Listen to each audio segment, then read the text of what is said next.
Siapa yang sakit asam urat di sini? Mau sembuh-sembuh cepat atau sembuh lama? Kalau sembuh cepat itu ketika diobati tambah sakit. Karena cepat-cepat keluar asam uratnya. Tahu suruh-suruhan Cina Bapak Ibu? Suruh-suruhan Cina, suruh Cina yang daunnya tumbuh di mana-mana itu. Ambil 5 batang, tambah air 1 gelas, sekitar 200 ml. Sudah direbus, diminum setiap hari jadi teh. Tapi saya minta maaf, ini cepat membuang, tapi sakitnya minta ampun.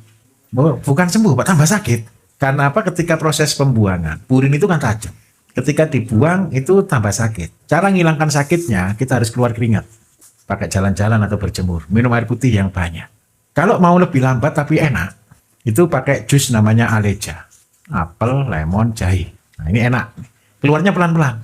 Untuk membuang proses pembuangan itu, minta tolong buat tetap selikir. Seledri sama kenikir.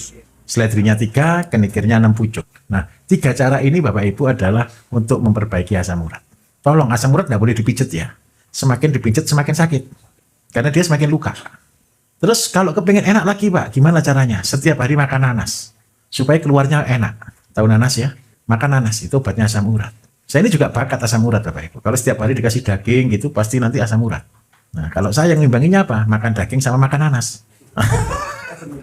Tapi saya makan daging seminggu cuma 2 kali kok. Jadi kalau makan daging, makan nanas. Jadi tidak pernah kena asam urat. Nah, ini yang pertama yang paling penting. Terus yang kedua, asam urat itu kan pasti kecenderungan untuk minum obat nih. Kenapa? Karena dipakai gerak sakit, bangun tidur sakit, duduk aja sakit, jalan juga sakit. Nah, karena itu saya minta tolong. Setiap hari konsumsi labu siam. Tahu labu siam? Itu biar ginjalnya bersih. Kalau tidak mau labu siam gampang. Bisa konsumsi paling enak apa ya? Durian boleh. 1 hari cuma 1 biji ya. Jangan 1 buah. Jadi beli 2 buah untuk setahun. Terus yang kedua, seandainya tidak mau makan durian, bisa makan jengkol. Tahu jengkol? Semua yang kalau kita makan, baunya, kencingnya seperti apa yang kita makan. Pete. Nah, terus yang berikutnya kalau seandainya makan pete atau jengkol, maksimal sehari 3 biji, Pak. Maksimal. Kalau jengkol seminggu 2 kali lah, jengkol. Tujuannya untuk membersihkan ginjal. Nah, itu tolong dilakukan. Karena apa? Asam urat yang akut pasti pengaruh ke ginjal. Pantangan yang paling penting, Pak. Jauhi pabrik garam. Garam-garam, asin-asin mulai dihindari. Sudah, itu aja sudah lebih dari cukup, Pak. Lakukan ini 3 bulan berturut-turut, sudah terbebas dari asam urat. Saya kalau masak gini ya Pak Ibu, ini obat ya. Obat itu kita taruh di masakan. Saya paling senang makan tahu tempe sama cecek, tahu cecek ya? Kulit itu ya. Nah, itu sama jengkol. Sama pete lah, bukan jengkol, sama pete. Lombok hijau gitu. Itu adalah makanan paling favorit saya.